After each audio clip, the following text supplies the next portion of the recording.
Hello and welcome to Views on News. I am Jawad Tehami. In today's program, we are going to discuss a pressing issue that is faced by Muslims all across the globe equally and collectively, that is known as Islamophobia. In the recent past, we have seen a considerably heightened number of such incidents happening in various parts of the world that include hate speech towards the holy personalities of Islam, the desecration of holy texts and attacks on Muslims, as well as their places of worship.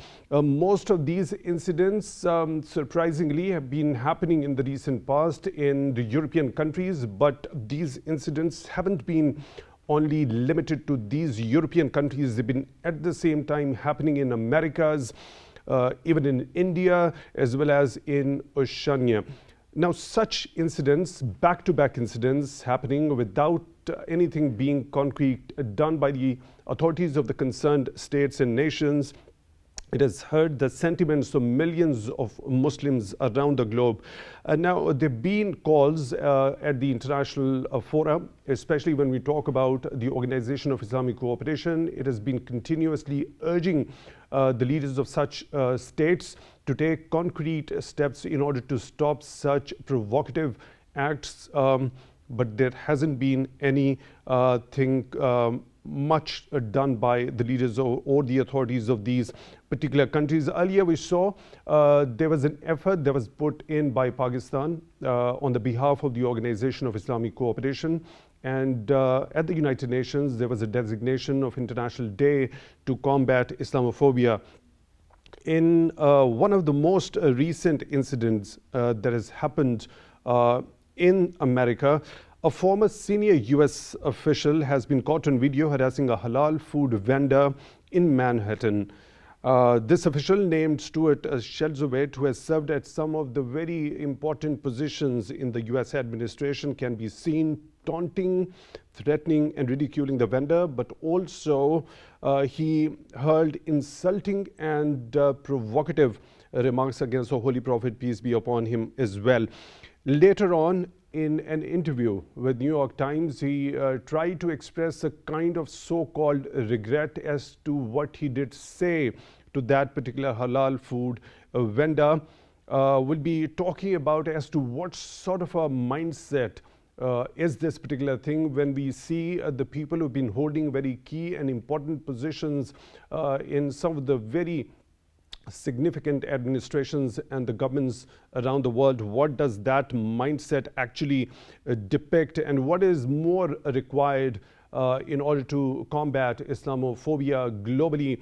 And when we specifically talk about those countries where we have seen in the recent past the desecration of the holy texts, what has been done so far by those authorities in order to curb these incidents and also bring to book and justice those people who've been involved in these horrific and provocative incidents. We'll try to understand all these aspects in today's show. In the studio, we are honored to have been joined by Mr. Aslam Khaki, is religious scholar. Mr. Aslam, thank you very much for your time, for being with us on the show tonight. Really appreciate that. Also on Skype at the same time, we are being joined by Dr. Farah, international relations expert. Dr. Farah, thank you very much for your time also for being with us on the show tonight. Really appreciate that.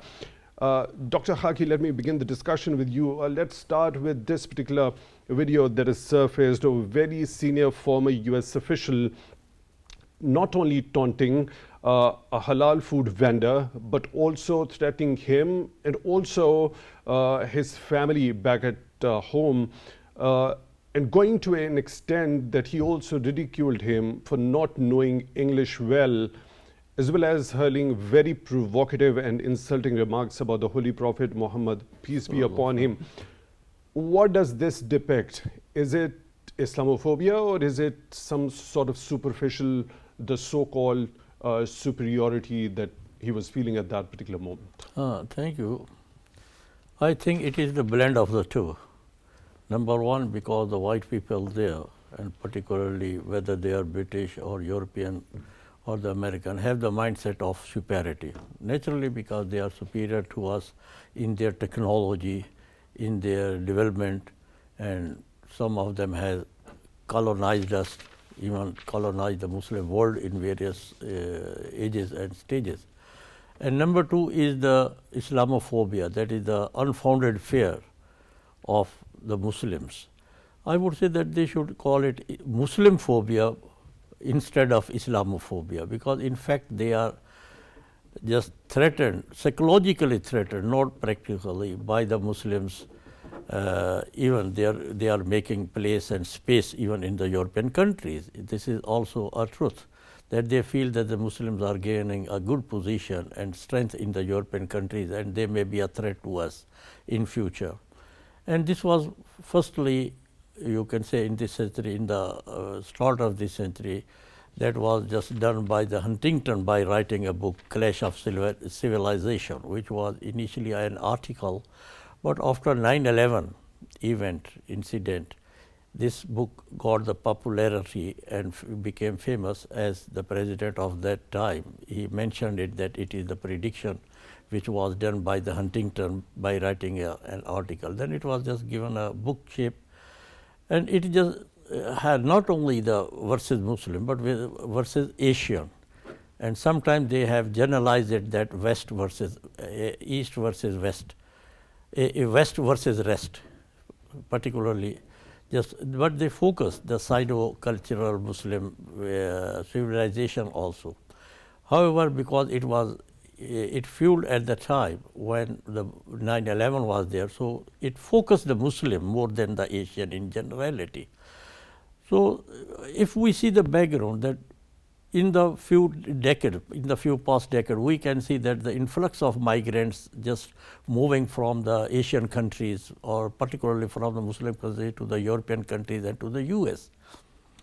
And this influx or these migrations have changed the complex or the complexion of the attitude of the people. No, they just came. Don't you think it should have led ideally or naturally to more of cultural fusion, more of an understanding among various people belong to various civilizations, if we put it that way? Basically, it was because they moved and they were in search of their employment, education, and in search of their better environment. The elite group could afford it. So there was a pluralistic attitude. Initially, they just were lived face to face and worked shoulder to shoulder, and there was a pluralistic attitude initially. But with some events, I can say that bad events from both sides, I would say, sometime, that develop a hatred against each other, and that was fueled and propagated by the media. So this Islamophobia came into existence as the result of few incidents, but with the mindset of the superior people. I would say superior within inverted commas, superior in their development, we can say, not in their civilization. Let me proceed towards Dr. Farah also. Dr. Farah, what's your understanding regarding what phenomenon do you think is at play when we specifically try to analyze this particular video of a very senior former US official who has been caught on camera hurling taunts, threats, ridicule, and also very insulting remarks about the holy personality. Is it Islamophobia that is play in this particular instance, or is it that so-called superficial superiority? I think it's a mixture of both, as stated by our other guest as well. We can see that Islamophobia and such kind of attitudes, whatever we have seen in this video, it's not happening for the first time. There's a history of such kind of incidences. We have seen worldwide the way Muslims have been particularly targeted for the way they dress, for the way they eat, and the way they live their life as well.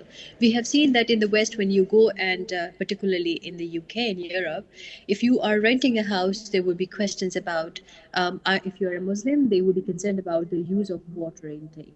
And they say, since you're a Muslim, we will not let you rent our house because you will be using lots of water as a part of your religious ways of life. So they have problem with our everything. It's a war of ideology. It's a war of beliefs. And this is not something happening post 9/11. I think this has been part and parcel of the clash of two stronger religious believers, that is Islam and Christianity. And on the sidelines, other smaller religions, they also started following the same pathways of, making their religion supreme and above all. And this is what leading towards us versus them, or the belief of they are superior, we are inferior, or who is going to lead the entire system. So Right, we Dr. Farah, I need. seek your pardon for the interjection over here. When you talk about it didn't actually start from 9/11, it was much before that, the rivalry that you've just mentioned between two major religions. Now, we have recently seen after the desecration of the holy texts, there was a clear cut and categorical condemnation from the Pope himself as well. So how do you relate that one to the thing that you've just mentioned in your take right now? Yeah, like I think these kind of claims and statements coming from the top-notch, position holders coming, it's again, I would say this is a repetition of the same stories that has been happening even in the past. We have seen that whenever at the time when during the Westphalia Treaty, when they signed that and led towards a nation-state system, they believed that there will be independent nation-states where the rule of the church is going to be minimized. But do you think the religious and the rule of church has been minimized in today's world? I don't believe in that, because they still believe in that if you are living in a Christian or a Catholic society, you have to abide by the way they want you to live your life. And if you try to follow your ideological beliefs or your religious beliefs, your life based on that, you will be considered someone else. And this is where the elements of racism comes in. This is where we can see in Europe and in most of the Western countries, particularly in the United States, the elements and the seeds of racism are very strong, where women are not allowed to live their life, to dress the way they want to according to their religious understanding, to eat the way they want to. And secondly, I have been seeing this and hearing lots of stories from my friends who are overseas and living in the Western countries, that if they are somewhere and they're getting targeted with the racist kind of statements that you should go where you belongs to, this is not a place where you should be. And they only receive such statements from people who are wearing either hijab, or they're covering their bodies, or they are not eating or dining with people in the restaurants where halal food is not served. So these kind of statements, they're always and always there. And I would say that Muslims have to be strong enough to deal with that in a more respectable and more responsible way, rather than taking their statements and just trying to give your what's called like way out to that. So we have to believe that Muslims, they are the second largest Muslim population in the world, and we will always be targeted by other religious believers and other religious ideologies. So we have to be strong enough to deal with it. Right, Dr. Khaki, when we talk about this particular statement, this instance of these taunts and threats, now when we talk about this sentiment, the Islamophobic sentiment, do you think it prevails more generally in the public, in the masses, when we talk about the Western countries, or this instant, this time around, do you think this depicts that it has deeply infiltrated into the ranks of the people who are at the helm in various countries? Where does it exist more? Particularly, I would like that it is not in general, because I have been in Europe and in America for some time on my teaching assignments. I think that as far as the public is concerned, they don't feel such type of aggressive Islamophobia. But as far as the elite are concerned, the people at the public policies which are they sitting for their ulterior motives, that may be political motive or otherwise, they just go with it. They also feel and they just even indirectly, I would say, encourage Islamophobia. But more than that are the manifestations which are done by the writers there, making caricatures or just writing the books like Salman Rushdie and all these people, blasphemous cartoons and desecration of the holy book as it happened. So all these things, I would say that there is a complex situation in Europe. We cannot segregate the groups, that this group is doing that and this group is doing that. Sometimes there is an interplay of all these things, political, you can say social media, religious and cultural. There is interplay, rather complex interplay of all these things, which is resulting in Islamophobia. And Islamophobia is creating such type of things in their minds, and they want to just make it in the minds of the public as well. But I think that most of the public are relaxed, though they get sometime heated by some incidents like 9/11 or some other if they are done by the Muslim, but not by the Muslim. I would say only a group of Muslim working in the name of Islam. They are not Muslim. As Kofi Annan rightly at the time after 9/11, he explained the situation. He said that just attributing terrorism to Islam is not fair, because it is just attributing the, you can say, terrorism of crusade to the Christianity. It's a political or that a war strategy. So that he just cooled down the situation after 9/11 by saying that this is a group of people working in the name of religion. And we also believe that terrorism is not a religious activity, it is a mindset.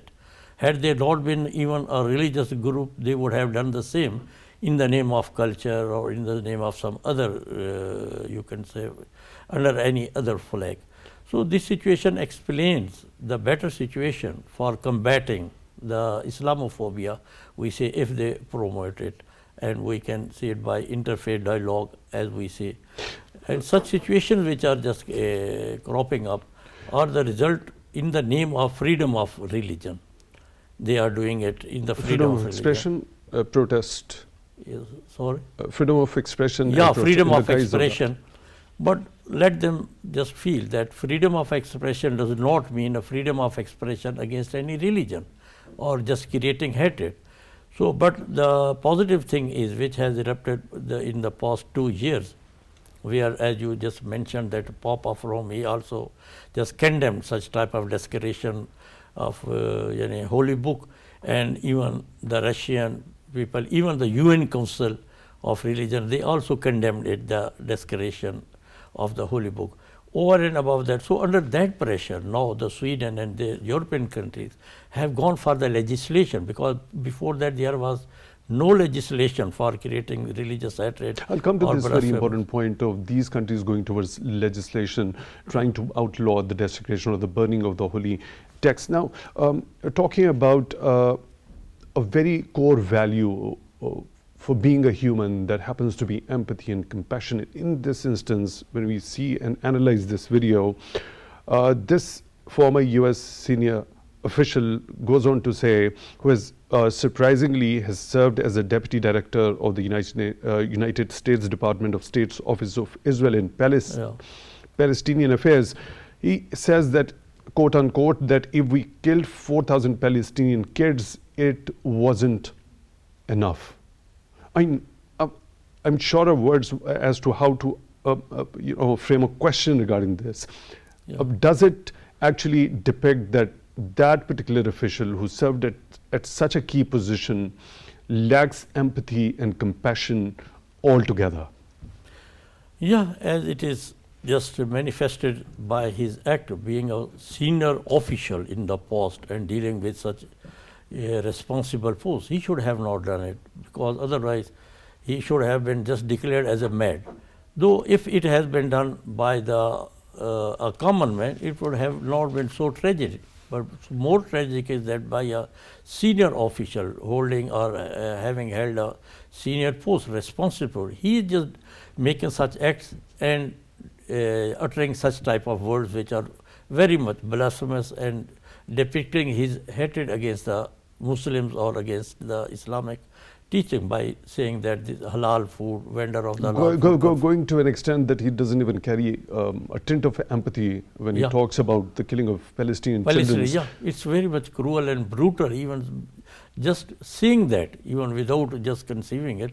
He has said it just as a, you could say, grave hatred against Dr. Farah, don't you think it's this particular very statement, when he talks specifically about the killing of innocent Palestinian children in the ongoing conflict between Israel and Hamas, isn't it that point where the people at the helm, at the authority in the US administration should actually introspect that what sort of people had been serving at very key positions in the past, and they should be conscious of bringing such type of elements to such key posts in the future as well? Well, such kind of statements simply represent the worth of those people. And whether it is sufficient or not sufficient, like the number of innocent Palestinians and children who have been killed in this war, time will tell. And they still have to, the Western countries still have to answer their own people for all these kind of atrocities that they are helling and convening against the innocent Palestinians, women, children, and all. They still have to answer these this kind of butchery in times to come. For decades, they have to keep answering it, and they will yet have to satisfy their own nationals. So this debate, I think, this is a very futile discussion. Whatever a sick mind is talking about, if we should not follow those words and we should let him, like anybody who is not in his senses, if they say something, we should not follow and we should not stick to those. These are insane statements, and the government of United States of America, they have to take action against such kind of statements, and there will be definitely some legal justifications provided for why and in what circumstances he used that. Probably they come up with a statement that he was probably going through some anxiety or depression or some kind of issue, so that's why he used such kind of words. Anyway, so that's another debate that is happening over there. Secondly, the issue of Islamophobia and the issue of why Muslims are getting targeted all over the place. If we focus on this one, probably we have to discuss when, how, and from where it got started. And this hatred, like from the very beginning of Islam, I think this was there. All those other religious believers and followers, they never accepted Islam as a religion. And to them today, unfortunately, if you go to the West, you will find out how religious they are and what is the value of religion to them. Do they really believe in their own religions? And then secondly, do they really follow any religion or not? So to them, religion is just another way of looking into life, the way of life. For us Muslims, it's the way of life. So there's a difference between what we believe in and what they believe in. What is religion to them and what is religion to us? We mean a religion that is something that gives us a way forward to how to live our life and how to lead it. But for them, it's just a play. So it's nothing more than that. Right, Dr. Farah, there has been a development, as you already have said, there could be a sort of a legal action against him, but they would come up with one justification or the other. He has himself come up with a sort of a justification in his interview with New York Times. Let me quote him, that he says that I got rather upset and I have said things to him that in retrospect I probably regret. Instead of focusing in on him and what he said, I expanded into insulting his religion and so on.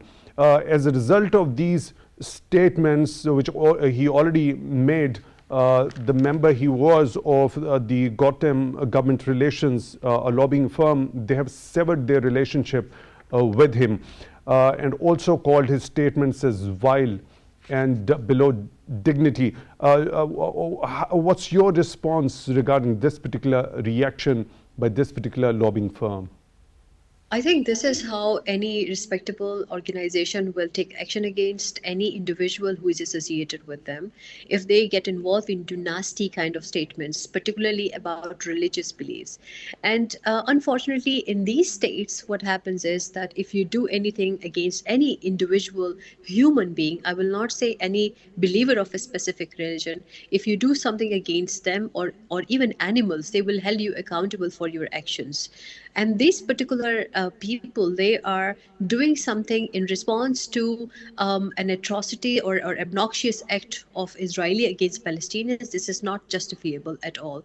And in terms of legal, yes, he probably has to be made an example for other people, not to make fun of other people's beliefs, their sentiments, and their ideologies, because that must be something supreme for those group of people. So they have to be respectable. And when they talk about civilization, when they talk about decency and the legal way or the rights and duties and responsibilities, so they also have to teach their own people what are the limitations that they have to impose upon themselves as well when they have to talk to other people? What are the boundaries from where you are not supposed to cross those areas? So they have to set everything clear for their own people, for their employees, and for their general public as well. And this is probably how these discrimination can be stopped, which is becoming seriously like a bombshell for all the communities and societies living over there. Right. We'll delve deeper into how these authorities can actually tell their people that they've got certain limitations they have to follow when it comes to the religious sentiments of certain communities. Dr. Khaki, there's been a development when we talk about Canada in particular. A 22-year-old self-confessed Canadian white nationalist who deliberately ran over 4 family members. He's been found guilty. Now, what sort of this particular conviction, a message it would send across? Will it set a precedent that more people going towards this particular line of resorting to a hateful, violent act against Muslims are going to learn a lesson from this? Yeah, naturally, when you just convict a person for his obnoxious act, and particularly that conviction must be in proportionate to his act, then the people will learn lesson. If you release them or if you give soft punishment or conviction, then they would get encouraged. But if you would give them the severe or their entitled punishment, we say in law, that is proportionate to their crime, then they would get discouraged. So in this scenario, as we see that we can see a silver line as well, that the people are working against such type of hatred as well as working and just eliminating the, you can say, such type of phobias, not in the name of religion, not for some religion, but in the name of humanity and dignity, because they want to promote it, by whosoever it has been done or committed. So, but in this context, I would say that at one level or at one hand, we should just ask the OIC to play its proper role. I would again say proper role, not only the role, because in the past we have seen that their behavior was not so as it should have been or it should be desirable. They have been very weak in just combating we've seen such type some of things. very important strides in the recent past taking place on the behalf of the Organization of Islamic Cooperation. Yeah. We saw the passing of that resolution at the United Nations General Assembly for the designation of the International Day to combat Islamophobia. So the practical measures when we talk about OIC, and particularly when we talk about this case, it was spearheaded by Pakistani authorities. So the things are taking place as far as the OIC is concerned. And what else do you suggest should be the practical measures it should be taken? These measures, as we see that most of them or the crucial measures have been taken by Pakistan more than by OIC. Then OIC has just involved itself, and we just appreciate that they know they are going to just in the direction what should be the destination to combat such phobia or such, you can say, desecration and other blasphemous activities or acts. So what we can suggest them is that they should form a common platform where they should take a stand against such type of, you can say, blasphemous act or phobias act, and then they should work for the on legislative side, that they should pressurize the European countries and rather the United Nations to legislate at international level, as there are many treaties and conventions of the UN just combating the other, you can say, violation of the human rights, women rights, child rights, and the rights of the prisoner, Geneva. So there should also be a convention or renewed convention, if there is some, in the form of liberty and other, which should combat and provide conclusive and clear punishment for the people who are committing such type of you can say blasphemous thing and promoting hatred. And especially the states should play their role. We'll be talking about this a little in detail regarding as to what sort of legislation is required at the national level, as could be recommended by the United Nations. We are now joined by the participant in the show on the phone line, Mr. Imran Sandhu, religious scholar. Mr. Imran, thank you very much for your time, for being with us on Views on News tonight. Really appreciate that. A video of a former senior US official has surfaced hurling taunts, threats and insulting remarks towards halal food vendor over there, and also insulting and provocative remarks when it comes to the Holy Prophet as well. What sort of a mindset do you think does it depict when we talk about the people who have served at a very key position in the past? Mr. Imran, can you hear me, please?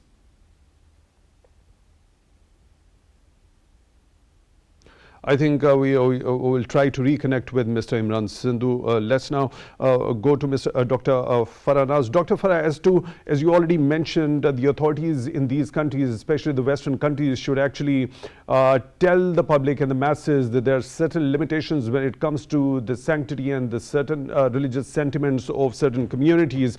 Where to start from? Is it more of the legislation that can help deal with the problem, or is it more of the precedent setting by bringing the perpetrators to book and punishing them and setting the precedent? Well, in the Western countries, they only listen to the laws. If it's in the law, they do not do that.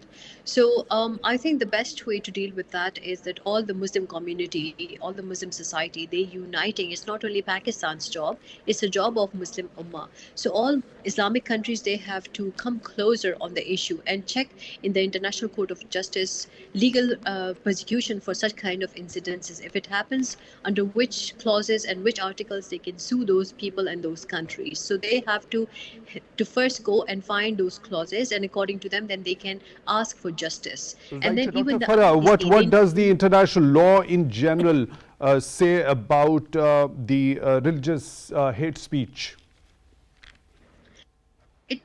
Is it coming to me? Dr. Farah, yes, please go ahead. What does Yes. the international law generally say about such type of hate speech, which is either directed towards a certain religion or the adherents of it? The international law and the International Court of Justice, I think they both will support that any sort of intolerance towards religious discrimination will not be acceptable. And anything and anyone who goes into its violation has to be held accountable. So we Muslim Ummah needs to understand these kind of factors, that whoever gets into the legal domain, how we're going to hold them accountable for their actions. And then we should not ask that particular individual, but their states, their government, and their leadership, that this is what is happening in your country. If we recall whatever was happening in Denmark and in some of the European countries, the way there were incidences coming up when they were really violating the sentiments of the Muslim community over there by kind of threatening their holy book and calling names to the Prophet Muhammad, may peace be upon him. So that was not acceptable to us. And then we keep bringing discussion about that.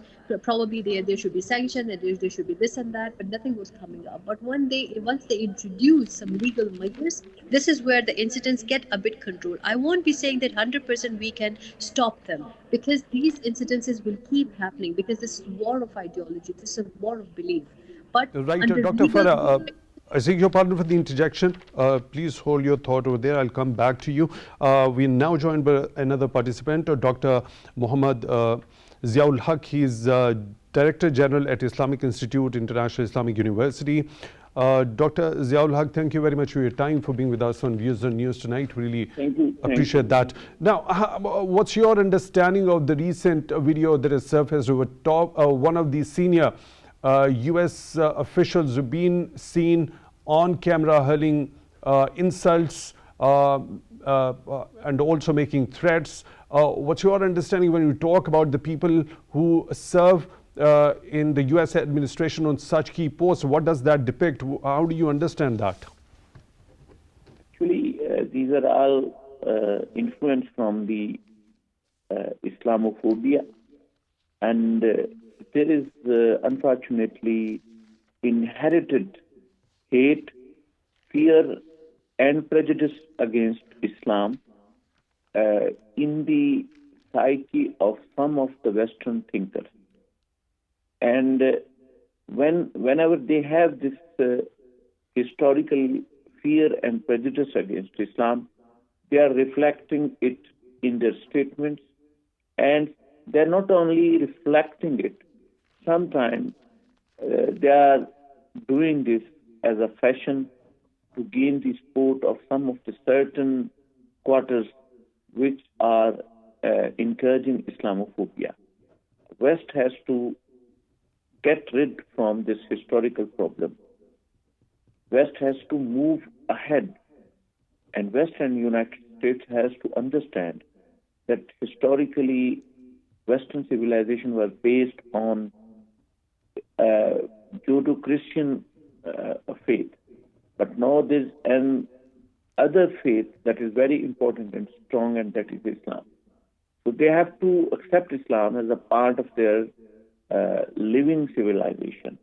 Unfortunately, they are not doing. There are many segments in these countries which are hating religion. They are also preparators of Islamophobia. So wherever there is anything that is symbolizing Islam, they started expressing, demonstrating their hatred, their racism and discrimination against these symbols. And through this, they are trying to undermine Islam, Islamic faith, Islamic civilization, Muslims, and holy symbols of Islam. West and United States, they have to understand. This is very important. They, no doubt, at present, their civilization is dominating. They are the superpowers. They are controlling the material resources of the world. But they have no right to ridicule other faiths and other civilizations. Unfortunately, through the practicing of Islamophobia, they are exercising this right to ridicule Islam and Islamic civilization. And this cannot be acceptable from any civilized modern society. Right, Dr. Ziaulak, when we talk about the international covenants, the international law, the OIC says it clearly prohibits such type of hatred. Now, why do you think, despite the provisions in the international law, specifically when we talk about the International Covenant on Civil and Political Rights, it's Article 19 and 20, why do you think the authorities in the Western countries, despite these provisions, remain ignorant of those facts and let these incidents back to back happen? As I have already mentioned, actually, in their psyche, there is historical tradition of hatred and prejudice against Islam, Islamic civilization, and Muslims. And many of them, instead of living in the modern day democracy, they are living in history, and they have the mindset of 3-4 centuries back, and some of them, they are living in crusades itself. I think they need to update their knowledge, they need to update their understanding, they need to understand Islamic civilization. At present, Muslims and Islamic civilization in the West, it is not the civilization of the Muslims migrated from the Asian countries or Arab countries. Now this is their own generation. These Muslims and the representatives of Islam and the interpreters of Islam in United States and Europe, they are their own generation. They are their own by birth citizens. Therefore, they need to understand that Islamic civilization, Muslims, Islam and faith, it is not something outside from the Western civilization. It is at present part and parcel of Western modern democracy. Therefore, they have to understand positively Islam. At present, they are guided by a reactionary mindset. Unfortunately, the same mindset is covering in some of the Muslim intellectuals in the Muslim countries. Islamophobia in the West and Westophobia in Islam, both are creating problems for mutual understanding between Europe and Muslim world. And that is actually affecting the relationship between Islamic and Western civilization. And I Right. suggest, Dr. Ziaul, what is required at this particular moment when you talk about the role and the responsibility of the Muslim countries themselves, especially the academia as well as the religious scholars in particular? the Muslim countries, actually the problem is that the Muslim countries, and they are weak politically. Their stance is weak politically. Their stance is weak economically. They are strategically weak, and Muslim governments are unable to take any firm stand. Here it is time for the Muslim intellectuals living in Muslim countries, similar Muslim intellectuals living in the Europe. We have not to ignore that vast majority of the Muslim intellectuals at present, they are living in the Western world, in Europe and United States.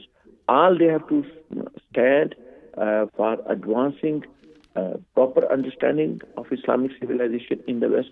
And at least Muslim intellectuals should not think the situation and address the situation as reactively it is understood by some of the Western civilization. The Muslim intellectuals must adopt a proactive approach so that the real understanding of what is Islam, what is Islamic civilization, should be behind the phobias.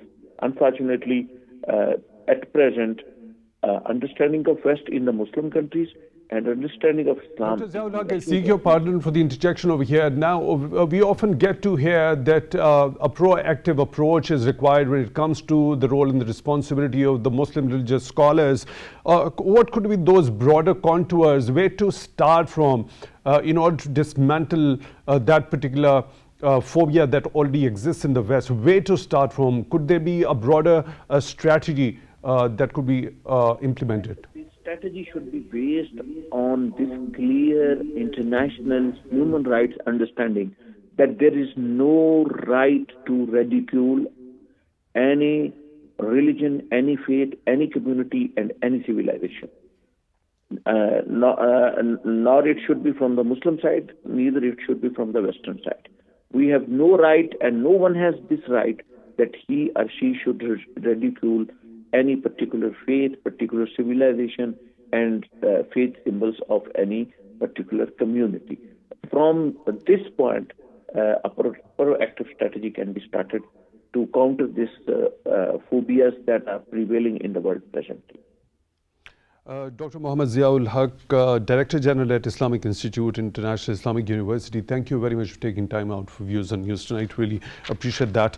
Dr. Khaki, the broader contours, we often get to hear in all the discussions we usually have in what exactly the religious scholars should do. They should go for the proactive approach, and where they should ideally start from. What's your understanding? In my opinion, that the religious as well as political intellect of the world, particularly working for the human rights of the people, not only for the rights of the Muslim, they should get together. They should exchange their views. They should exchange their even say that tours with each other, activities, and they should think and start with number one. I think as a lawyer, they should start with the legislation, because the West or the European people only have a respect for the law. They don't have respect for the religion, they don't have respect for any culture, but they have respect for the law. And they claim that we are the slaves of the law as well as of the clock. So they are slaves of the clock. If there is no law, as it has been just denied the conviction in the Sweden when the case of that desecration of book and other is taken, they say we don't have the law because we believe in freedom of expression without any exception, without any you can say that condition. So first is to just legislate. They should pressurize not only the Muslim, all the intellect of all the religion, of all the culture. They should go for the legislation to protect the religion. When you talk about the Muslim countries pressing such Western countries to go for legislation in accordance with international law, and now when we specifically talk about Denmark, a recent example. It debated that particular bill to outlaw the desecration of the holy text. Now, the penalty which has been suggested in that one, this is another draft. The first had a lot of criticism because Denmark earlier abolished the blasphemy law back in 2017. Now, there was a criticism, perhaps we are going back towards that blasphemy law from within various quarters, including politicians, artists, and media, on the basis of the freedom of speech and expression, right? Now, the penalty which has been suggested, although it is going to be a criminal offense to treat any sort of text of religious significance inappropriately, they could face prison of up to 2 years. Is it sufficient? Yeah, because not even European law, even earlier to that, there is a punishment in various countries, including the Russia and other, that is the punishment for defamation. That if somebody defames the other person or other institution, he would be just convicted for 2 years, all right. And that's happened when some person, just knowing this law, a student of law, just exercised his, you can opinion against the Russian, the then Russian president, that came into just play, that only 2 years imprisonment for a person who defamed the president of Russia. Then they changed the law. So there is a need that the law should be, or the conviction or the punishment or penalty must be proportionate to the quantum and of the crime. So it's not enough being the 2 years. Point well taken, Dr. Aslam, Khaki, religious scholar. Thank you very much for joining in the studio. We really appreciate that. On Skype, we were joined by Dr. Farah Naz, expert in international relations. Dr. Farah, thank you very much for your time also for being with us on the show tonight. Really appreciate that. With that, we come to the end of today's episode. Till the next one, take good care of yourselves and thank you very much for watching.